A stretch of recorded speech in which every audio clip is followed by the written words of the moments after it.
आप जानते 25 दिसंबर को लोग सूर्य देवता का जन्मदिन मनाया करते थे, सूर्य देवता के आगे झुकते थे। कलाम में लिखा है, ये बाइबल में लिखा है, इज़ीकियल की पुस्तक में,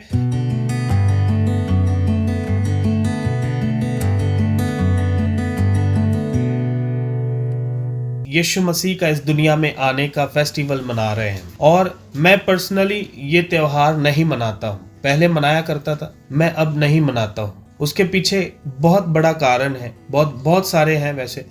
और लोग हमें डिसीवर करके पुकारते हैं, ये कहते हैं कि ये यीशु मसीह के फ्लैश में आने का इनकार करते हैं और हमें एंटी क्राइस्ट और डिसीवर का वो टाइटल देते हैं, परंतु हम यीशु मसीह का देह में आने का इनकार नहीं करते हैं। पैदा होना और प्रकट होना दोनों में अंतर है। पैदा वो होता है, पैदाइश उसकी होती है जिसकी पहले कोई एग्जिस्टेंस नहीं है। पैदा वो शख्स पैदा होता है जिसकी पहले कोई वजूद नहीं है। पैदा मतलब पैदा होना, जो जेनेसिस है, उत्पत्ति जिसे हम कहते हैं, और उर्दू में उसे पैदाइश की पुस्तक कहते हैं। पैदाइश मतलब शुरुआत होनी। हमारी शुरुआत कब हुई है? हमारी शुरुआत जी हुई है माता के गर्भ से हुई है। उससे पहले हमारी कोई एग्जिस्टेंस नहीं थी, हम कहीं पर भी एग्जिस्ट नहीं करते थे। हाँ, यहोवा की पुस्तक में हम ज़रूर लिखे गए थे, परंतु हम कहीं भी नहीं थे, हमें यहोवा ने बनाया। हालेलुया। दाऊद कहता भजन संहिता 139 में, मैं धरती के निचले स्थानों में बनाया गया हूँ, मेरा एक एक अंग दिन प्रतिदिन बनता जाता था। हालेलुया। हम बनाए गए हैं, परंतु यीशु मसीह बनाया नहीं गया, यीशु मसीह आया है। वो पहले से एग्जिस्ट करता है, वो आदि और अंत है। हालेलुया। अब फिर वो आएगा। मेरे अजीजों, हम वो जो आकर चला गया, हम उसी को सेलिब्रेट कर रहे हैं। अब वो फिर से आने वाला है, उसके लिए हमारी तैयारी जीरो तैयारी है हमारी।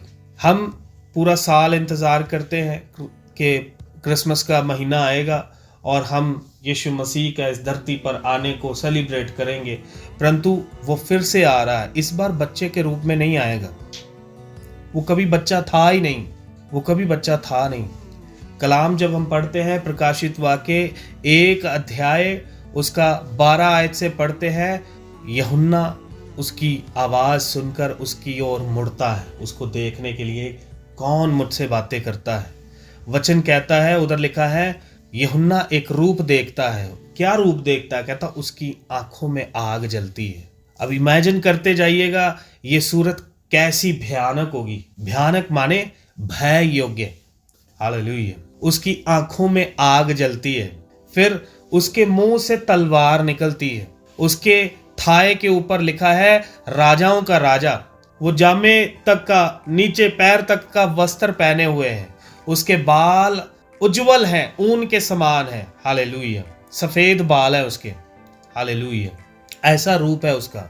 उसके मुंह से तलवार निकलती है, बाइबल बताती है। उसने, यूहन्ना ने ये देखा और अपनी पुस्तक में इसके बारे में लिखा है उसने। हालेलुया। ये रूप है खुदावंद का, जलाल से भरा हुआ है। खुदावंद का कलाम कहता है, पहला यूहन्ना 3 अध्याय उसका 1, 2, 3, 4 वचन जब हम पढ़ते तो कहता है कि अभी हम परमेश्वर के बेटे बेटियां हैं और अभी तक ये प्रकट नहीं हुआ कि हम आगे को क्या कुछ होंगे। अभी ये प्रकट हुआ नहीं है कि आगे हमारे लिए परमेश्वर ने क्या कुछ रखा है, क्या रिवॉर्ड होगा, हम कैसे बनेंगे, क्या होंगे हम परमेश्वर की हजूरी में।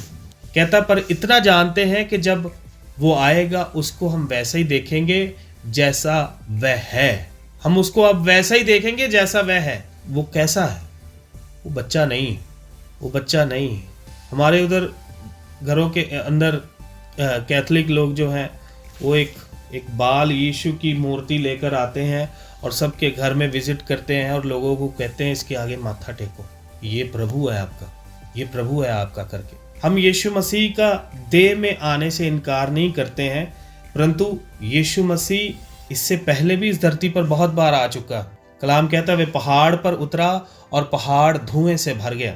हालेलुया। कलाम हमें कहता है कि यीशु मसीह परमेश्वर जो है वो इस धरती के ऊपर अब्राहम के पास आया और उसने उसके लिए भोजन पकाया और उसने खाया। कलाम कहता है याकूब ने उसके साथ कुश्ती लड़ी है और वह जीता भी है। हालेलुया। उसका विजिटेशन इस धरती के ऊपर आदि काल से होता आया है। अदन बाग में वचन कहता है कि दिन के ठंडे समय में आदम को उसके कदमों की आहट सुनाई दी। वो इस धरती पर पहले भी उतरा है, बहुत बार आया है वो। हालेलुया। कलाम कहता है उसका आना अनादि काल से होता आया है। हालेलुया। यीशु मसीह आज से 2000 साल पहले शुरुआत नहीं हुई उसकी। वो स्वयं आदि है। हालेलुया। आदि भी कई प्रकार की है बाइबल में लिखा है, in the beginning God created heavens and the earth. फिर कहता आदि में वचन था, वचन परमेश्वर के साथ था। कौन सी आदि? यीशु मसीह स्वयं आदि है। हालेलुया। उससे यीशु मसीह से पहले कोई नहीं था, यीशु मसीह के बाद भी कोई नहीं होगा। हालेलुया। आप यदि पढ़ेंगे तिमोथियस की पत्री 3 अध्याय 16 आयत, उधर लिखा है गॉड मैनिफेस्टेड इन फ्लैश। वो पढ़ लीजिए आयत, तिमोथियस, पहला Timothy 3:16। And without controversy great is the mystery of godliness. हाँ, God was manifested in the flesh. हाँ, God was manifested in the flesh। हमारे पंजाबी और हिंदी में नहीं दिया गया ये शब्द। पंजाबी में क्या लिखा है? ओहो सानू मनुक्खी रूप हाँ, शरीर ओहो शब्द आ गया ना। मनुक्खी शरीर ਦੇ ਰੂਪ ਵਿੱਚ ਦਰਸਾਇਆ ਗਿਆ। हाँ, ओहो सानू मनुखी रूप दे विच दर्शाया गया है।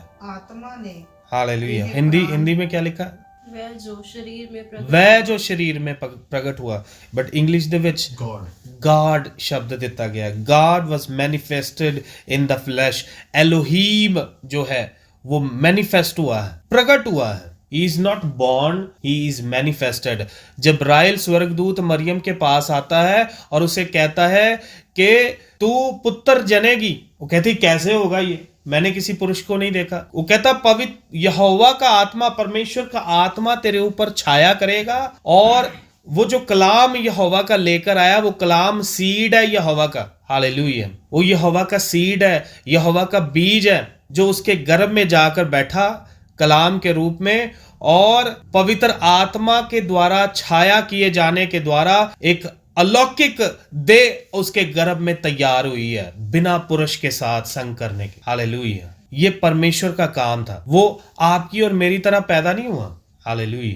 परंतु हम इस ट्रेडिशन को इस तरीके से मानते हैं कि जैसे ये खुदावंद की आज्ञा हो। बाइबल में यीशु मसीह ने ऐसा करने के लिए कभी नहीं कहा, प्रेरितों ने ऐसा कभी करने के लिए नहीं कहा। चेलों ने इतने लेटर्स लिखे हैं कलीसियाओं को, एक भी लेटर में ऐसा लिखा नहीं गया कि जी पिछली बार क्रिसमस पर आपने ये सब्जी बनाई थी, इस बार हम ये भी सब्जी बनाकर देखेंगे। एक भी ऐसा हमें मिलता नहीं।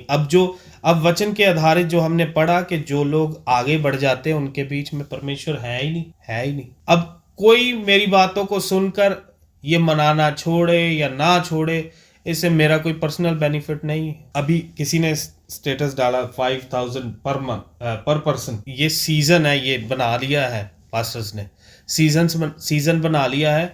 जैसे मंडी में काम करने वाले मजदूरों का सीजन आ जाता है ना, वैसे ही ये सीजन बन चुका है दिसंबर का महीना पादरियों के लिए, जिसमें वो मोटी कमाई होती है, स्पेशल ऑफरिंग आ जाती है, लोग गिफ्ट देते हैं, लोग बड़ा कुछ देते हैं पास्टरों को। फिर पास्टर कुछ अपनी तरफ से फंड लगा लेते, थोड़ा उसमें से खर्च देते, बाकी जेब में डालते हैं। बड़ा कुछ होता है, कमर्शलाइज हो गया ये बेबीलोनी है। ये आप जानते 25 दिसंबर को लोग सूर्य देवता का जन्मदिन मनाया करते थे, सूर्य देवता के आगे झुकते थे। कलाम में लिखा है, ये बाइबल में लिखा है इज़ीकियल की पुस्तक में कि 25 पुरुष यहोवा की हैकल में खड़े होकर, यहोवा के आंगन में खड़े होकर, यहोवा की हैकल की तरफ पीठ करके अपना मुंह जो है वो सूर्य की तरफ झुकाए हुए हैं, सूर्य की ओर झुकाए हुए। ये आज की हालत है। 25 दिसंबर को कलीसिया ऐसा ही करती है, यहोवा की तरफ पीठ कर देती है और सूर्य के आगे झुकती है। We are to worship SON, son of the most high, not SUN, सूरज। समझ में आया? और ये जो क्रिसमस जो है, ये फेस्टिवल जो है, ये कब बना? ये यीशु मसीह के जिंदा आसमान में उठाए जाने के लगभग 300 साल बाद 336 AD में जाकर कॉन्स्टेंटाइन नाम का एक राजा आया जिसने आकाश में एक सलीब बने हुए का दर्शन देखा और उसको ये आभास हुआ, ये महसूस हुआ कि इस निशान को लेकर जा, तू जीतेगा। और वो जीत गया।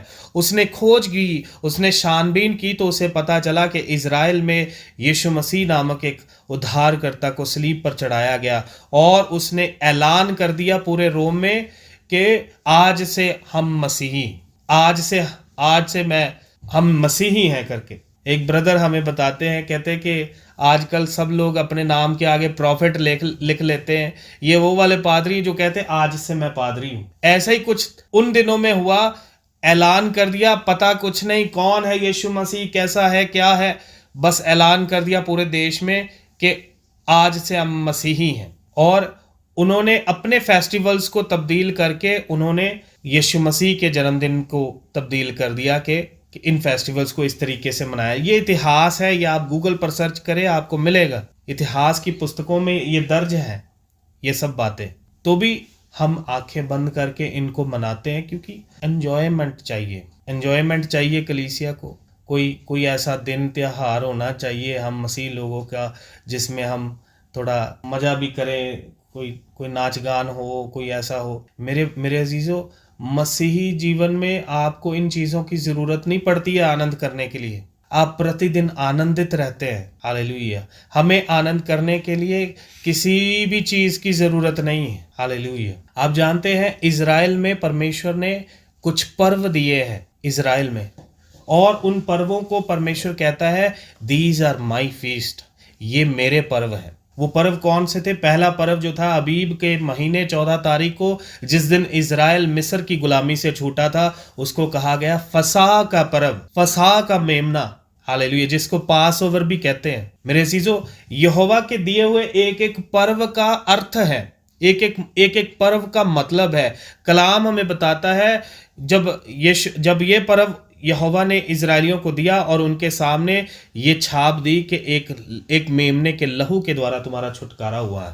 मौत का फरिश्ता पूरे मिस्र के पलौठों को मार रहा है और तुम्हारे घरों के आगे से वो गुजर रहा है, और तुम्हारी चौखटों पर जो लहू लगाया गया है उसके कारण तुम बचे हो। जिसका मांस तुमने अपने घरों में बैठ के खाया है उसके कारण तुम बचे हो।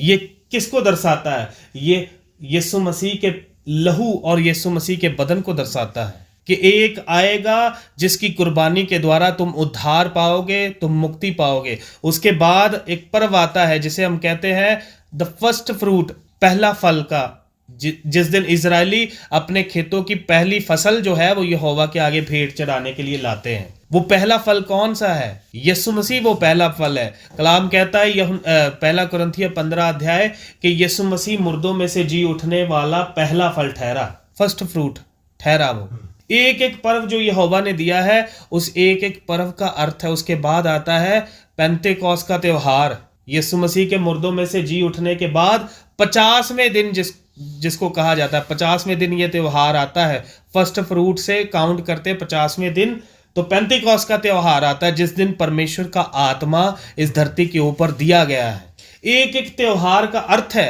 Hallelujah, praise the Lord. फिर झोंपड़ी का पर्व आता है, तुरही का पर्व आता है। तुरही का पर्व का सीक्रेट ये है कि तुरही तब फूकी जाएगी जब फुल मून निकलेगा, और फुल मून कब निकलेगा ये याजक को भी नहीं पता, ये किसी को नहीं पता। जिस दिन फुल मून आया उस दिन याजक उस मून को देखकर तुरही बजाता है। ये किसको दर्शाता है? ये उस आखिरी तुर्री को दर्शाता है जो बजने पर यीशु मसीह प्रकट होगा। कोई नहीं जानता उस वक्त को कब आएगा वो। ये पर्व यहोवा ने दिए हैं और इन पर्वों के द्वारा वो अपनी पूरी स्टोरी बयान करता है, उद्धार की कहानी बयान करता है इन पर्वों के द्वारा। ये पर्व परमेश्वर ने कलाम में दिए हैं और इन पर्वों के विषय में खुदावन ने कहा है दीज आर माई फीस्ट, ये मेरे पर्व है। ये कोई इजरायली पर्व नहीं है, ये कोई यहूदी पर्व नहीं है, ये यहोवा के पर्व है।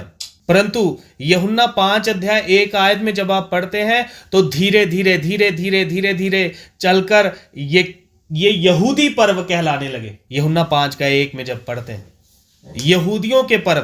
क्यों यहूदियों के पर्व? क्योंकि उन्होंने इन सब पर्वों को ट्रेडिशन बना दिया और यहोवा को इन पर्वों में से निकाल दिया। इसीलिए यशाया 1 की 12, 13, 14 आयत में वो कहता है कि मैं तुम्हारे इकट्ठे होने से, तुम्हारे मेले करने से, तुम्हारे पर्वों के मनाने से, तुम्हारे नए चांद को मनाने से, तुम्हारे सब्बत के दिन को मनाने से मैं जी से बैर रखता हूं। क्यों? क्योंकि तुमने बुराई नहीं छोड़ी, तुमने व्यभिचार नहीं छोड़ा, तुमने हरामकारियां नहीं छोड़ी और तुम पर्व मनाते हो। आज भी ऐसा ही है। हमने वो पर्व नहीं जो यहोवा ने बनाए, खुद के पर्व अपॉइंट किए हुए वो मनाते हैं और सारा साल बुराइयां करते हैं और 25 दिसंबर को लोग चर्च में आ जाते हैं कि आज हमारा उद्धारकर्ता इस दुनिया में आया है। And you drink more alcohol on his birthday. दुनिया की सबसे अधिक शराब की बिक्री जो है वो क्रिसमस के दिन होती है। ये ट्री की क्या हिस्ट्री है? ये कहां से आया?